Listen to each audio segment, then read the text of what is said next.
Lisandro Sabanés, decime qué está pasando en Venezuela. Dame información de lo que está pasando en estos momentos en Venezuela. Bueno, la información es que el Tribunal Supremo de Justicia, que vendría a ser como la Corte Suprema de Argentina, decidió suspender, cerrar el Parlamento venezolano, que tenía mayoría opositora.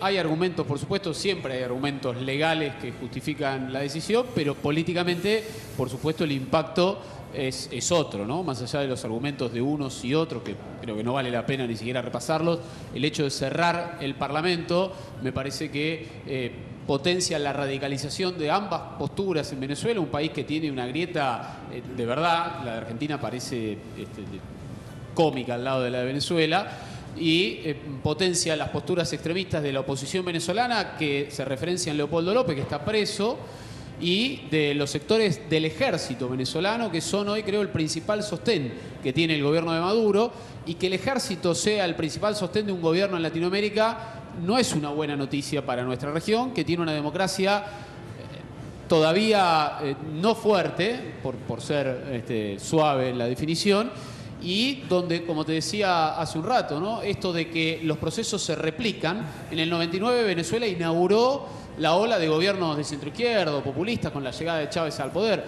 Ojalá que me equivoque, pero tal vez esto de que el ejército se consolida como el factor de poder en Venezuela no sea el anticipo de algo que se replique también en Latinoamérica.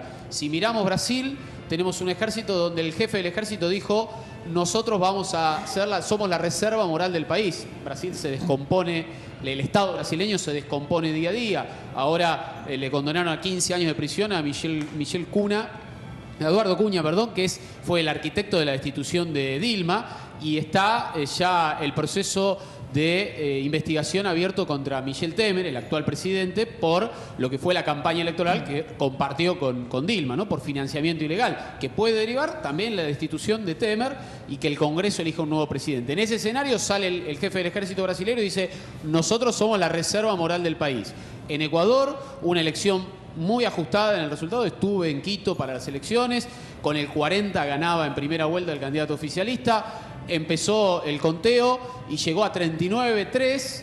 Y en ese momento aparece también un comunicado del ejército diciendo que ellos iban a garantizar el resultado, la transparencia del resultado electoral en Ecuador, y se frenó también el crecimiento del candidato oficialista, que no llegó al 40 que necesitaba, quedó a 0,7. Entonces, que aparezca el ejército como protagonista, como factor de poder, sea para un lado, como es en Venezuela, apoyando un gobierno, si querés, de izquierda, después discutimos si es de izquierda o de derecha o de ninguno de los dos, o en Brasil, con los antecedentes golpistas que tiene el ejército brasileño, una dictadura de 20 años, a mí me parece que es peligrosísimo. En Argentina por ahí no se ve tanto, porque el ejército está tan desprestigiado, porque además de la represión pero a Macri feroz, le preocupa mucho. Claro, además de la represión feroz, el gobierno militar argentino fue ineficaz. Lo que yo veo es una radicalización de posición en toda Latinoamérica.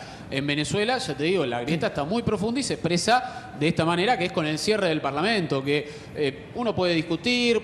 ¿Quién cerró el Parlamento? La Corte Suprema venezolana. ¿Por pedido de Maduro o lo cierra la Corte sola? No es el pedido expreso, pero está claro que hay una intencionalidad política. Hay un nivel ¿En la misma mesa? de sumatoria de poder público en Venezuela, digamos, está todo concentrado en Maduro y de Eduardo Cabello, que son, digamos, como las dos grandes cabezas del régimen venezolano, y realmente la situación es preocupante en Venezuela. La situación social, económica y la radicalización, como planteaba Lisandro, de la situación es terrible, digamos. El ejército tomando el control absoluto sobre un país, sobre la población civil, es una situación que en un país donde hay muchas armas en la calle.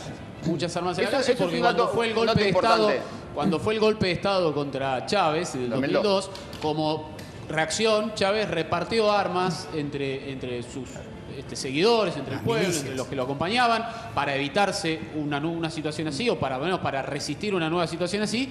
Y hoy Venezuela es el país con mayor índice de hay una cuestión muerte.